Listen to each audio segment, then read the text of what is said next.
Hello friends, welcome to Vrindavan PSC world. എന്താണ് 10th പ്രിലിംസിന്റെ സിലബസുമായിട്ട് ഞാൻ വന്നിട്ടുള്ളതെന്ന് നിങ്ങൾ എല്ലാവരും വിചാരിക്കുന്നുണ്ടാവും. ഇതിന്റെ first stage exam December 28 start ചെയ്യും അല്ലെ. ഇനി നമ്മുടെ മുന്നിൽ 20 ഡേയ്സും കൂടി ഉള്ളൂ. എല്ലാവരും വിചാരിക്കുന്നത് ഫസ്റ്റ് സ്റ്റേജിലാകുമോ എന്നുള്ളൊരു ടെൻഷനോട് കൂടി ആയിരിക്കുമല്ലോ നമ്മൾ എല്ലാവരും എക്സാമിനെ ഫേസ് ചെയ്യാൻ നിൽക്കുന്നത്. ഓക്കെ, ഹാൾ ടിക്കറ്റ് വരുന്നത് വരെ അങ്ങനെയായിരിക്കും.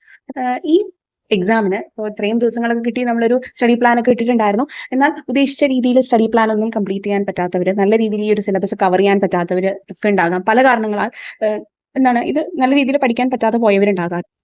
അവർക്ക് ഈ ചുരുങ്ങിയ സമയം കൊണ്ട് അത്യാവശ്യം നല്ല രീതിയിൽ എങ്ങനെ ഈ ഒരു പ്രിലിംസ് എക്സാം പാസ്സാകാം, അല്ലെങ്കിൽ പ്രിലിംസ് എക്സാമിനെ പഠിച്ചെടുക്കാം എന്നുള്ളതാണ് ഞാനിന്ന് എന്റേതായ രീതിയിൽ പറയുന്നതാണ്. കേട്ടോ, നമുക്ക് നല്ല രീതിയിൽ നമ്മൾ ഒരു അറ്റ്ലീസ്റ്റ് ഒരു ഇത്തിരിയെങ്കിലും സാറ്റിസ്ഫാക്ഷനോട് കൂടി നമുക്ക് കാര്യം ചെയ്യാൻ പറ്റണം. അതിന് എന്ത് ചെയ്യാൻ പറ്റും ഈ ഒരു ഷോർട്ട് സ്പാൻ ഓഫ് ടൈമിൽ എന്നുള്ളതാണ് ഞാൻ പറയാൻ ഉദ്ദേശിക്കുന്നത്. സ്വാഭാവികമായിട്ടും കുറച്ച് ദിവസങ്ങളിലായിട്ട് ഇപ്പോൾ LDCയുടെ സർട്ടിഫിക്കറ്റ്സ് ഒക്കെ അപ്ലോഡ് ചെയ്യാനുള്ള മെസ്സേജ് ഒക്കെ വന്നിട്ടുണ്ടായിരുന്നു അല്ലെ. ചില ജില്ലകളിൽ മെസ്സേജ് വരാത്തവർക്ക് തീർച്ചയായിട്ടും സങ്കടമായിരിക്കും. നല്ലോണം എഫേർട്ട് ഇട്ടിട്ട് മെസ്സേജ് വരാത്തവരുണ്ട്. സ്വാഭാവികമായിട്ടും ഒരു ഡിപ്രഷൻ മൂഡിലായിരിക്കും നമ്മൾ. പക്ഷേ ഇങ്ങനെ ഒരു ഡിപ്രഷൻ അടിച്ചിരിക്കുമ്പോൾ ഒരു പ്രശ്നം എന്ന് വെച്ച് കഴിഞ്ഞാൽ നമ്മുടെ നല്ല രീതിയിൽ യൂസ് ചെയ്യേണ്ട ടൈമാണ് നമ്മൾ വെറുതെ സെന്റി അടിച്ച് കളയുന്നത് അല്ലെ. പറയാൻ എളുപ്പമാണ്, പക്ഷെ നമുക്കുണ്ടാവുന്ന ഒരു വിഷമം വലുതായിരിക്കും. അത് നമ്മൾക്ക് ആർക്കും പറഞ്ഞറിയിക്കാൻ പറ്റില്ല. അവരുടെ ഉള്ളിൽ ആത്മസംഘർഷം അതുള്ളത് തന്നെയായിരിക്കും കേട്ടോ. അത് നമുക്ക് എല്ലാവർക്കും മനസ്സിലാകും. പക്ഷെ അതിനെ നമുക്ക് ഓവർകം ചെയ്തല്ലേ പറ്റുള്ളൂ. കഴിഞ്ഞത് തന്നെയാണ്.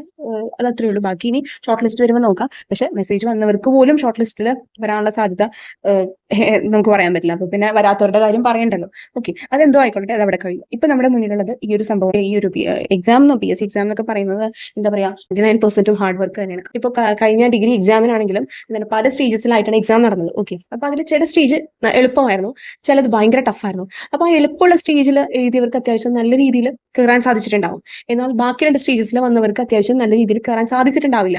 ഓക്കെ, അപ്പൊ അവിടെ ലക്ക് എന്ന് പറയുന്ന ഒരു ഫാക്ടർ കൂടി ഉണ്ട് ആ ഒരു സ്റ്റേജിൽ നമുക്ക് വന്ന് എക്സാം എഴുതാൻ പറ്റുക എന്നുള്ളത്. ഓക്കെ, ആ ഒരു സിറ്റുവേഷൻ എല്ലാം കുറെ ഫാക്ടേഴ്സ് ഉണ്ട്. എന്തൊക്കെ പറഞ്ഞാലും അങ്ങനെ വിശ്വസിക്കുന്ന ഒരാളാണ് ഞാൻ.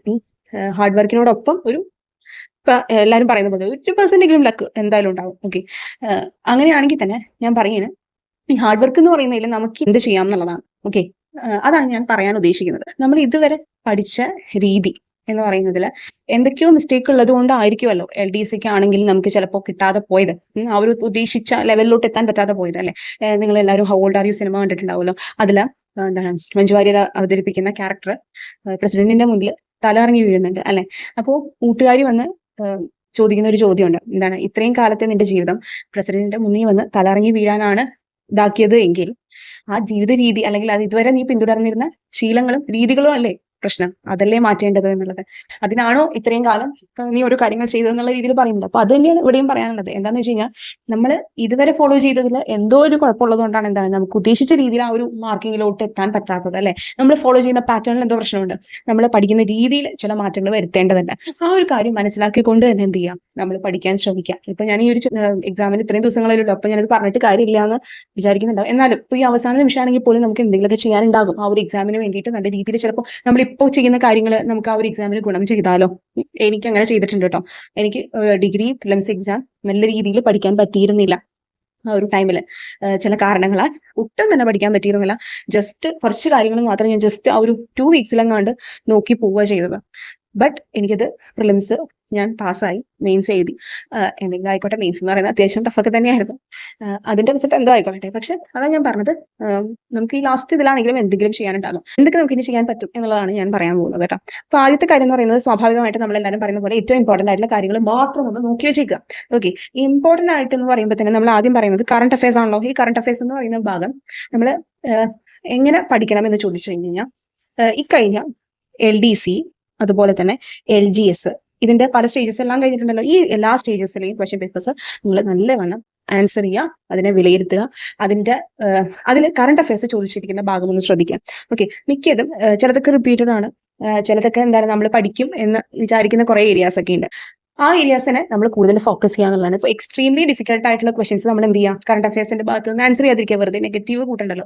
കറണ്ട് അഫയേഴ്സ് എന്ന് പറയുന്ന ഭാഗം അത്യാവശ്യം നല്ലൊരു സ്കോറിംഗിലേക്ക് എത്താൻ ഏറ്റവും പ്രാധാന്യമുള്ളത് മാത്രം നോക്കിയാൽ മതി. ഇപ്പോൾ ഈ ഒരു വർഷത്തെ കാര്യങ്ങളും കഴിഞ്ഞ വർഷത്തിലെ ചില കാര്യങ്ങളൊക്കെയാണ് നമ്മൾ കൂടുതൽ ശ്രദ്ധിക്കേണ്ടത്, എസ്പെഷ്യലി നൊബേൽ പോലത്തെ കാര്യങ്ങളൊക്കെ. ഓക്കെ, അതൊക്കെയാണ് കുറച്ചും കൂടി കൂടുതലായിട്ട് ചോദിക്കാൻ ചാൻസ്. അതുപോലെ തന്നെ സ്പോർട്സ് മേഖല, പാരീസ് ഒളിമ്പിക്സ് അതൊക്കെ ഉണ്ടല്ലോ, അതൊക്കെ വളരെയധികം ഇമ്പോർട്ടന്റ് ആണ്.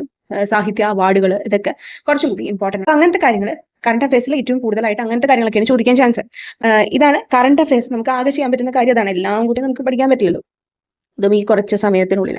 ഇനി പിന്നെ നമ്മൾ ചെയ്യേണ്ട ഒരു കാര്യം അടുത്തെന്ന് പറയുന്നത് ഈ പറഞ്ഞ ഇന്ത്യൻ ജോഗ്രഫിയാണ് വന്നേക്കുന്നത്. ഇതിലെ ഫിസിയോഗ്രാഫിക് ഡിവിഷൻസ് ഒക്കെ വളരെയധികം ഇമ്പോർട്ടൻ്റ് ആണ്. അതാണ് ഏറ്റവും കൂടുതൽ ചോദിക്കാൻ ചാൻസ് ഉള്ള ഒരു ഏരിയ എന്ന് പറയുന്നത്. ഓക്കെ, ഇതിന്റെ ബേസിക് ഫാക്ട്സ് ഒക്കെ നമ്മൾ സാധാരണ ഇപ്പോൾ ജസ്റ്റ് ഒരു ടെക്സ്റ്റ് വായിച്ചു പോയാൽ നമുക്ക് ഓക്കെയാണ്. പക്ഷേ ഇതിൽ ഏറ്റവും കൂടുതൽ ശ്രദ്ധിക്കേണ്ടത് ഇപ്പോൾ ലാസ്റ്റ് ഇതിലാണെങ്കിൽ നമ്മൾ ശ്രദ്ധിക്കേണ്ടത് 5, 7, 9 ക്ലാസ്സുകളിലെ SCERT ടെക്സ്റ്റുകളിൽ മാറ്റം വന്നിട്ടുണ്ട്. ഞാൻ മുൻപത്തെ വീഡിയോയിലും പറഞ്ഞു. എന്താണ് ജിയോഗ്രഫി ടെക്സ്റ്റുകളിൽ വന്നേക്കുന്ന മാറ്റങ്ങൾ മനസ്സിലാക്കിക്കൊണ്ട് പുതിയ ടെക്സ്റ്റുകൾ ഒന്ന് നല്ലവണ്ണം ഒന്ന് നോക്കിയേക്കുക. അതിൽ നിന്നുള്ള ചോദ്യങ്ങൾ വന്നു തുടങ്ങിയിട്ടുണ്ട്. ഇപ്പൊ എസ്പെഷ്യലി ഇപ്പൊ പറയുകയാണെങ്കിൽ 9ാം ക്ലാസ്സിലെ ഫസ്റ്റ്, സെക്കൻഡ്, തേർഡ് ചാപ്റ്റേഴ്സ് പുതിയതാണ്. ഇതിൽ 3 നമുക്കറിയാവുന്ന ഫിസിയോഗ്രാഫിക് ഡിവിഷൻസ് അറിയാലോ ഇന്ത്യയുടെ. അതില് എന്താണ് മുൻപ് 10ാം ക്ലാസ്സിലെ ഒരൊറ്റ ചാപ്റ്ററിലാണ് ഈ ഡിവിഷൻസിനെ കുറിച്ച് പറഞ്ഞിരുന്നെങ്കിൽ ഇതിപ്പോ സെപ്പറേറ്റ് ചാപ്റ്ററിലാണ് വന്നിരിക്കുന്നത്. ഇപ്പൊ ഫസ്റ്റത്തേൽ എന്താണ് ഹിമാലയാസിനെ കുറിച്ചും അതുപോലെ തന്നെ അതായത് നദേൺ മൗണ്ടൻ റേഞ്ചസിനെ കുറിച്ചും, സെക്കൻഡിൽ എന്താണ് പറഞ്ഞിരിക്കുന്നത് നദേൺ പ്ലെയിൻസിനെ കുറിച്ചും, അതുപോലെ തന്നെ തേർഡിൽ പ്ലാറ്റ്യൂസിനെ കുറിച്ചൊക്കെയാണ് പറഞ്ഞിരിക്കുന്നത്. പുതിയ SCERT ചാപ്റ്റേഴ്സിൽ ചില കണ്ടന്റ്സും കൂട്ടിയിട്ടുണ്ട്, ചില അഡീഷണൽ ഫാക്ട്സുകൾ കയറ്റിയിട്ടുണ്ട്. ഇപ്പോൾ ട്രാൻസ് ഹിമാലയത്തിന്റെ വീതി, ലെങ്ത് ഒക്കെ ആ നമ്പറിങ്ങും തന്നിട്ടുണ്ട്. മുൻപ് അതൊന്നും ഉണ്ടായിരുന്നില്ല. അപ്പൊ അങ്ങനെ ന്യൂ SCERT ചാപ്റ്റേഴ്സ് ഒന്ന് കുറച്ച് വായിക്കാൻ ശ്രമിക്കുക പുതിയത്. അത് ഇപ്പോൾ ഇന്ത്യൻ ജോഗ്രഫി റിലേറ്റഡ് ആയിട്ട് നമുക്ക് ചെയ്യാൻ പറ്റുന്ന ഒരു കാര്യം അതാണ്. പിന്നെ ബാക്കിയുള്ളതൊക്കെ ഇതിൽ നിന്ന് എന്താണ് ചോദിച്ചു കണ്ടിട്ടുള്ളത് ബേസിക് ആയിട്ട് അത് കൂടുതൽ മനസ്സിലാക്കാൻ ശ്രമിക്കും. ഓക്കെ, ദെൻ ഇന്ത്യയുടെ സ്വാതന്ത്ര്യവുമായി ബന്ധപ്പെട്ട രാഷ്ട്രീയവും സാമൂഹികവും സാംസ്കാരികവുമായി ബന്ധപ്പെട്ട മുന്നേറ്റങ്ങളിൽ ഏറ്റവും പ്രധാനപ്പെട്ടത് മാത്രം നോക്കാൻ ശ്രമിക്കാം. ഓക്കെ, ഇതില് സാമൂഹികവുമായിട്ടുള്ളതും അതുപോലെ തന്നെ സാംസ്കാരികമായിട്ടുള്ളത് എന്നൊക്കെ പറയുന്നത് കുറച്ചും കൂടെ നമ്മൾ ഫോക്കസ് ചെയ്ത് നോക്കേണ്ടതാണ്. കാരണം സ്റ്റേറ്റ്മെന്റ് ലെവലിൽ അതാണ് കൂടുതൽ ചാൻസസ് ഉള്ളത്. ഓക്കെ, അതുപോലെ സ്വാതന്ത്ര്യാനന്തര ഇന്ത്യ നേരിട്ട പ്രധാന വെല്ലുവിളികളിലൊക്കെ ഇപ്പോൾ സ്റ്റേറ്റ്സ് റീഓർഗനൈസേഷൻ, അതിന്റെ കമ്മീഷനൊക്കെയാണ് കൂടുതലും ചോദിക്കാൻ ചാൻസ് ഉള്ള ഒരു ഇതെന്ന് പറയുന്നത്. അത് കൂടുതൽ ശ്രദ്ധിക്കാം. അതുപോലെ തന്നെ ഫണ്ടമെന്റൽ റൈറ്റ്സ്, ഡ്യൂട്ടീസ്, ദേശീയ പതാക, ദേശീയ ഗീതം, അതിന്റെയൊക്കെ അടിസ്ഥാന വിവരങ്ങൾ, ഇതൊക്കെ ബേസിക് ആയിട്ടുള്ള ഫാക്ട്സ്. അത് നമുക്കിപ്പോൾ ഒരു ദിവസം ഇതിൽ കുറച്ച് നേരം ഇതാക്കുകയാണെങ്കിൽ നമുക്ക് എന്ത് ചെയ്യാൻ പറ്റും, പഠിച്ചെടുക്കാൻ പറ്റും ഈ ഒരു സംഭവം. അതുപോലെ തന്നെ മനുഷ്യാവകാശ കമ്മീഷൻ ആണെങ്കിലും വിവരാവകാശ കമ്മീഷൻ, ഈ 2 ബേസിക് ആയിട്ട് നമ്മൾ എന്ത് ചെയ്യാം, പഠിച്ചെടുക്കുക. അത് കാരണം എന്താണെന്ന് വെച്ച് കഴിഞ്ഞാൽ ആ ഒരു 2 കമ്മീഷനാണല്ലോ ഏറ്റവും കൂടുതൽ ഫോക്കസ് ചെയ്ത് പറയുന്നത്. അപ്പൊ അത് 2 നല്ല രീതിയിൽ തന്നെ നോക്കാൻ നമുക്ക് പറ്റും. ഇനി പിന്നത്തത് കേരളത്തിലെ അടിസ്ഥാന വിവരങ്ങൾ. അത് ജസ്റ്റ് വിസ്തൃതി, നീളം എന്നുള്ള കാര്യങ്ങളൊക്കെ ഉണ്ടല്ലോ. അതും നദികളും കായലുകളിലും നമ്മൾ ഏറ്റവും കൂടുതൽ, അതായത് ഇപ്പോൾ നദികളുടെ തന്നെ നീളത്തിന്റെ അടിസ്ഥാനത്തിൽ വരുന്ന ആദ്യത്തെ 4 അതാണ് ഏറ്റവും ഇമ്പോർട്ടന്റ് ചോദിക്കാൻ ചാൻസ് ഉള്ളത്. പിന്നെ വലുത്, ഏറ്റവും ചെറുത്, അങ്ങനെയുള്ളത്, ഏറ്റവും വടക്കേറ്റത്തുള്ളത്, തെക്കേറ്റത്തുള്ളത്, അതിൻ്റെയൊക്കെ ഫാക്ട്സ് കുറച്ചും കൂടെ കൂടുതൽ. ഏറ്റവും മലിനമാക്കപ്പെടുന്ന നദി ഏതാണ്, ഇപ്പോൾ ലേറ്റസ്റ്റ്, അങ്ങനത്തെ കാര്യങ്ങൾ കൂടുതൽ ശ്രദ്ധിക്കുക. കായലുകളിലും അത് ഏറ്റവും പ്രാധാന്യമുള്ളത് ശ്രദ്ധിക്കുക. അതുപോലെ തന്നെ വിവിധ വൈദ്യുത പദ്ധതികളിൽ ഏറ്റവും ആദ്യം വന്നത്, ഏറ്റവും ലേറ്റസ്റ്റ് ആയിട്ട് വന്നിട്ടുള്ളത് താപവൈദ്യുതി നിലയം, അതുപോലെ ജലവൈദ്യുത പദ്ധതികൾ, അതിന്റെ ഇമ്പോർട്ടൻസ് അതൊക്കെ റിപ്പീറ്റഡ് ആയിട്ട് ചിലത് ചോദിച്ചു വരുന്നുണ്ട്. ഇപ്പൊ നിങ്ങൾ മുൻപത്തെ സെക്രട്ടേറിയറ്റ് വയ്ക്കുന്ന എടുക്കുക നോക്കുകയാണെങ്കിൽ ഇതൊക്കെ ചോദിച്ചിട്ടുണ്ട്. ഓക്കെ, അത് വൈദ്യുതി നിലയം ഇമ്പോർട്ടൻ്റ് ആട്ടോ. അതൊന്ന് അതിന്റെ ബേസിക് ആയിട്ട് കാര്യങ്ങൾ ഒരു റാങ്ക് ഫലം നോക്കുകയാണെങ്കിൽ നിങ്ങൾ മനസ്സിലാക്കി വെച്ചേക്കുക. അതുപോലെ വന്യജീവി സങ്കേതങ്ങളും ദേശീയോദ്യാനങ്ങളും, പ്രധാനപ്പെട്ട വന്യജീവി സങ്കേതങ്ങൾ നോക്കുക. ദേശീയോദ്യാനങ്ങൾ എല്ലാം ഒന്ന് ജസ്റ്റ് ആണെങ്കിലും നിങ്ങൾക്ക് വായിച്ചു വിടാം. ഒരു ദിവസം കിട്ടിയാലും നല്ല രീതിയിൽ വായിച്ചു വിടാൻ പറ്റൂട്ടോ അത്. ഓക്കെ, ദെൻ പിന്നത്തേല് എന്താണ് ഇന്ത്യൻ സ്വാതന്ത്ര്യ സമരവുമായി ബന്ധപ്പെട്ട് കേരളത്തിലുണ്ടായ മുന്നേറ്റങ്ങളിൽ, എസ്പെഷ്യലി മലബാർ കലാപം പോലുള്ളതൊക്കെ ഉണ്ടല്ലോ, അതൊക്കെ ഒന്ന് നല്ല രീതിയിൽ എല്ലാവരും ഒന്ന് വായിച്ച് ഇതാക്കാൻ ശ്രമിക്കാം. അതിപ്പോ ഈ ഒരു ചുരുങ്ങിയ ദിവസങ്ങളാണെങ്കിലും നമുക്ക് അത്യാവശ്യം നല്ല രീതിയിൽ തന്നെ മനസ്സിലാക്കാൻ സാധിക്കും. അതുപോലെ നവോത്ഥാന നായകരിൽ ഈ പറഞ്ഞിട്ടുള്ള ആ കാര്യം ഒന്ന് മസ്റ്റ് ആയിട്ടൊന്ന് നോക്കി വെച്ചേക്കുക. അവരുടെ ഡേറ്റ് ഓഫ് ബർത്ത് ഉൾപ്പെടെ കൃത്യമായിട്ട് നോക്കുക കേട്ടോ. കാരണം അത് വെച്ചിട്ട് വരെ ചോദിക്കുന്നുണ്ട് അവര് എന്താണ് ഇൻവോൾവ് ചെയ്തിട്ടുള്ള സംഘടനകൾ, തുടങ്ങിയ സംഘടനകൾ, അങ്ങനത്തെ കാര്യങ്ങളൊക്കെ.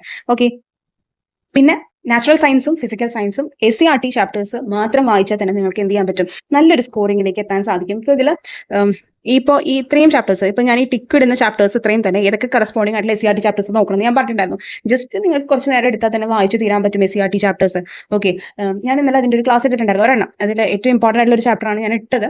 ജസ്റ്റ് അതിൽ വേണ്ടത് എന്തൊക്കെയാണെന്ന് ഞാൻ ജസ്റ്റ് ആ ഒരു ചാപ്റ്ററിലൂടെ പറഞ്ഞു പോയിട്ടുണ്ട്. അപ്പൊ അതുപോലെ നിങ്ങൾ നോക്കിയാൽ മതി. അതായത് എല്ലാം ഡീറ്റെയിൽ ആയിട്ട് നോക്കണം എന്നല്ല, അതിൽ ഏറ്റവും പ്രധാനപ്പെട്ടത് മാത്രം നോക്കുക എന്നുള്ളതാണ്. പിന്നെ ആരോഗ്യക്ഷേമ പ്രവർത്തനങ്ങൾ, അങ്ങനത്തെ കാര്യങ്ങളൊക്കെ, അതുപോലെ മനുഷ്യ ശരീരത്തെ കുറിച്ചുള്ള പൊതു അറിവ്, വനങ്ങളും വനവിഭവങ്ങളും, ഇതിനൊക്കെ നമുക്ക് ആകെ ചെയ്യാൻ പറ്റുന്ന എന്താണെന്ന് അറിയോ, എന്താണ് ലേറ്റസ്റ്റ് നടന്ന എക്സാമിൽ കൂടുതലായിട്ട് ചോദിച്ചു കണ്ടേക്കണേ ഏതാണെന്ന് മനസ്സിലാക്കി വെക്കുക എന്നുള്ളതാണ്. ഇപ്പോൾ ഈ കുറഞ്ഞ സമയത്ത് നമുക്ക് അതൊക്കെ ചെയ്യാൻ സാധിക്കുള്ളൂ.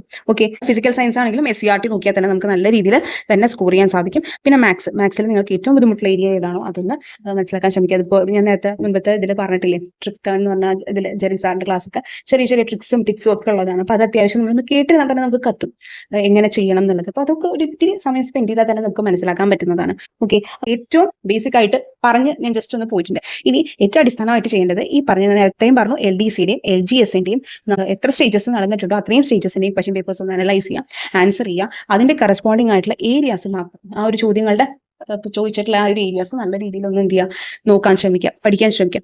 എന്നിട്ട് നിങ്ങൾക്ക് എന്താണ് നല്ല രീതിയിൽ എന്താണ് ആ ഒരു കുറച്ചെങ്കിലും ഏരിയാസ് നമ്മൾ കവർ ചെയ്യും. അതിൽ പിന്നെ പ്രിലിംസിന്റെ സിലബസിൽ ഇല്ലാത്ത പോർഷൻസും അതിലുണ്ടാവും. അത് നമ്മൾ സ്കിപ്പ് ചെയ്യുക. ബാക്കിയുള്ള പോർഷൻസ് നോക്കുക. നമുക്കിപ്പോൾ സിലബസ് കാണാപ്പാടായിരിക്കുമല്ലോ നോക്കിയിട്ടുള്ളവർക്ക് ഇതൊരു ബൈ ഹാർട്ട് ആയിരിക്കും. അത് കൂടുതൽ ഫോക്കസ് ചെയ്യുക. ആ ചോദ്യങ്ങൾ അതിന്റെ കറസ്പോണ്ടിങ് ഏരിയാസ് അപ്പോൾ തന്നെ പഠിച്ചു പോകുക. ഓക്കെ. പിന്നെ ബാക്കി ടൈം ഉണ്ടെങ്കിൽ സിലബസിൽ പറഞ്ഞിട്ടുള്ള ഏതെങ്കിലും ഇമ്പോർട്ടൻ്റ് ആയിട്ടുള്ള പോർഷൻസ് കവർ ചെയ്യാൻ ശ്രമിക്കാം. നമുക്കിപ്പോൾ ആകെ അതേ ചെയ്യാനുള്ള ഇതുള്ളൂ. ഈ ഒരു ക്വസ്റ്റ്യൻ പേപ്പേഴ്സ് നോക്കിയാൽ തന്നെ അതിൽ എന്നിട്ട് വേണ്ടത് മാത്രം നമ്മളിപ്പോൾ ഒരു റാങ്ക് ഫയൽ എടുത്ത് മാർക്ക് ചെയ്ത് ഇമ്പോർട്ടൻറ്റ് മാത്രം മാർക്ക് ചെയ്ത് പഠിച്ചാൽ തന്നെ നമുക്ക് അത്യാവശ്യം ഒരു നല്ല മാർക്കെങ്കിലും കുറച്ചെങ്കിലും നമുക്ക് മാർക്സ് കിട്ടും. ഓക്കെ. പിന്നെയുള്ളത് നമ്മളുടെ ഇതനുസരിച്ച് കുറച്ചൊക്കെ ലോജിക്കൽ റീസണിങ്ങിലൂടെയൊക്കെ നമുക്ക് ആൻസർ ചെയ്യാൻ പറ്റും കേട്ടോ. ബേസിക് ഐഡിയ ഉണ്ടെങ്കിലൊക്കെ തന്നെ ചെയ്യാൻ പറ്റും. അപ്പോൾ ആ ഒരു എന്താണ് കോൺഫിഡൻസോട് കൂടി തന്നെ എല്ലാവരും എന്ത് ചെയ്യാം, പഠിക്കുക. ഇനി കുറച്ച് സമയമുള്ളൂ, എനിക്ക് എന്ത് ചെയ്യാൻ പറ്റും എന്ന് പറഞ്ഞാൽ എല്ലാം വരിച്ചിരുന്ന് ഒറ്റ ഇതിൽ പഠിക്കാതെ പഠിക്കുന്നതെന്തോ അത് മനസ്സിരുത്തി പഠിക്കുക. ഓക്കെ. കാരണം എല്ലാം കൂടെ പഠിക്കുമ്പോൾ ഒരു പ്രശ്നം എന്ന് വെച്ചാൽ കൺഫ്യൂഷൻ അടിച്ച് നമുക്ക് നെഗറ്റീവ് അടിച്ച് ഭയങ്കരമായിട്ട് കൂടും. എനിക്ക് അങ്ങനെയും ഒരു അനുഭവം ഉണ്ടായിട്ടുണ്ട്. ഓക്കെ. നമ്മളെല്ലാം കവർ ചെയ്യാനുള്ള ശ്രമത്തിന്റെ ഇടയിൽ നമുക്ക് ചിലതൊന്നും മനസ്സിൽ പതിഞ്ഞിട്ടുണ്ടാവില്ല. ഓക്കെ.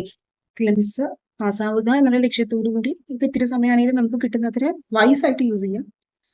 ബാക്കി നമുക്ക് മെയിൻസിന് എന്താ നല്ല രീതിയിൽ തന്നെ പ്രിലിംസ് കടന്നു കിട്ടുക, മെയിൻസ് നല്ല രീതിയിൽ തന്നെ അടിപൊളിയായിട്ട് നല്ല സിസ്റ്റമാറ്റിക് ആയിട്ട് തന്നെ പഠിച്ച് നിങ്ങൾക്ക് എല്ലാവർക്കും നേടാൻ സാധിക്കട്ടെ കേട്ടോ. അപ്പൊ ആ ഒരു പോസിറ്റീവ് മൈൻഡോട് കൂടി തന്നെ ഇരിക്കുക.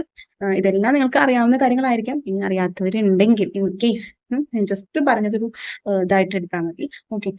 ഞാൻ ഒരു എസ്സേയിൽ വായിച്ചൊരു കാര്യമുണ്ട്. Success is not final, failure is not fatal, but it's the courage to continue that counts.